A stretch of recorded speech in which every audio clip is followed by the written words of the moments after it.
Next, from the state capitol, members of the House vote to override Governor Quinn's changes to a concealed carry bill the legislature passed in May. House members did not debate the issue again, but following the vote, we speak to the House sponsor of the bill, Representative Brandon Phelps. This runs about 10 minutes. Mr. Phelps. Thank you, Mr. Speaker. Ladies and gentlemen of the House, I would like to make a motion to override the governor's amendatory veto changes to House Bill 183, Mr. Speaker. Opposed, no. The voting is open.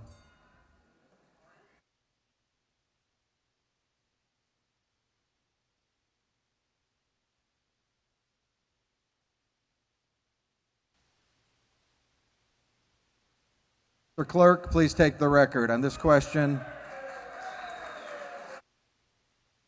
There are 77 voting yes, 31 voting no. This motion, having received the required 3/5 majority, prevails, and House Bill 183 is declared passed, notwithstanding the governor's recommendations for change. Representative Brandon Phelps, we just heard the limited debate, actually no debate, I guess, really, but kind of historic vote for the House to override the governor's amendatory veto of concealed carry. You were the bill sponsor. So what is your reaction just coming off the floor as the vote happened? Well, I'm very happy. I mean, we made history today in the House. We're 36 votes away to making real history in the state of Illinois. Terry, you know this. You've been here a long time. I never thought you and I would be talking about concealed carry coming to Illinois in my lifetime. And here we are, 36 votes away. I'm very happy. We lost a few people today, but I thought we had the vote, so all we needed was 71. We got 77, so I'm very happy. As you know, the governor, in his statement on the amendatory veto at a press conference, and he was saying that this was a bill that was rushed through, that it was as if it was written by the NRA. What are your reaction? Yeah, that's just political grandstanding. He knows better, and you know, shame on him, because they were involved in the negotiations. They gave us a list of 6 or 7 things that they wanted, and they got most of them. The last provision that they wanted was lost and stolen, and Senator Raul passed that the day of concealed carry, if you remember.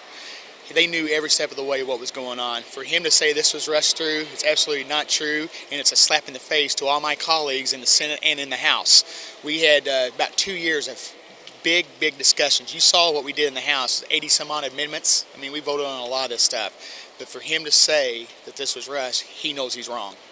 Well, and I remember us standing right here doing this interview after you passed it originally, and you were saying there was things that you didn't like in the bill that you had to accommodate the other side to get the votes you needed. I think the degree of the cost of the permit, I think, was one of the things that you had given. What were some of the others, just to remind people, some of the other compromises that you had to make in the bill that passed the House that was not in the original version? Well, if you remember the hours of training, at one time they wanted 40 hours of training. We thought that was ridiculous, so we brought it down to 16.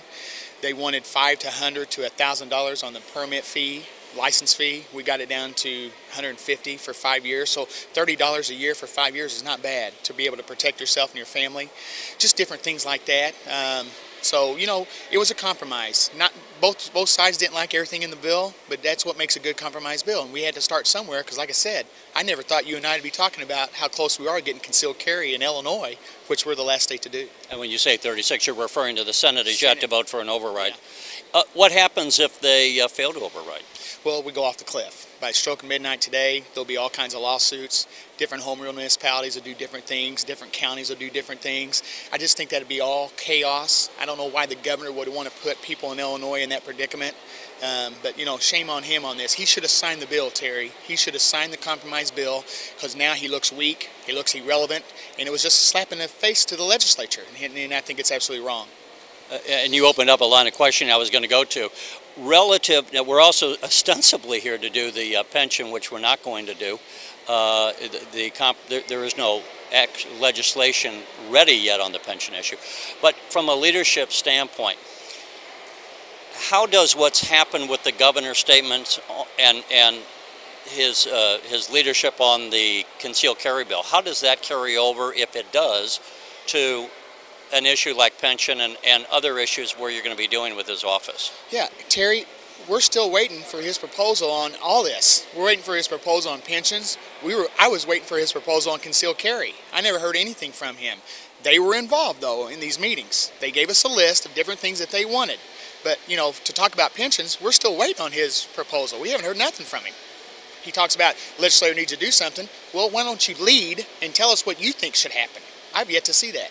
He was critical of the conference committee that was actually meeting here in the Capitol yesterday that we were taping, saying that the legislature was basically inertia, and he was critical of the legislature not having acted on the deadline that he had set of today, July 9th. Now, you're not on the conference committee on the pensions, but do you have any reaction relative to that? No, I just think that if he's really serious about doing pension proposal and pension reform, he ought to be in the House, he ought to be in the Senate talking about it. And all he's doing is grandstanding again, just like he did on concealed carry bill. We haven't heard nothing from him. He's grandstanding, and it's awful what he tried to do this weekend when he went to Chicago and was at the churches and things like that. I just think it was absolutely wrong. It was all political grandstanding, and I think we can do without that. And I was going to say, just as we tape this, it's just after the 4th of July weekend. There were a lot of shootings. I think it was a 72 and something like 12 people dead. Obviously, in the Chicago area, and obviously I started to say that's a concern to a lot of the Chicago area lawmakers. I would say it's of concern to people in and out of Chicago. But what do you say to those, your fellow lawmakers from Chicago, who didn't vote with you on this and they point to all the shootings that are going on in their city? Every other state has concealed carry. Crime has gone down dramatically in every other state. And if concealed carry was so bad, Terry, why hasn't any other state tried to repeal their concealed carry law?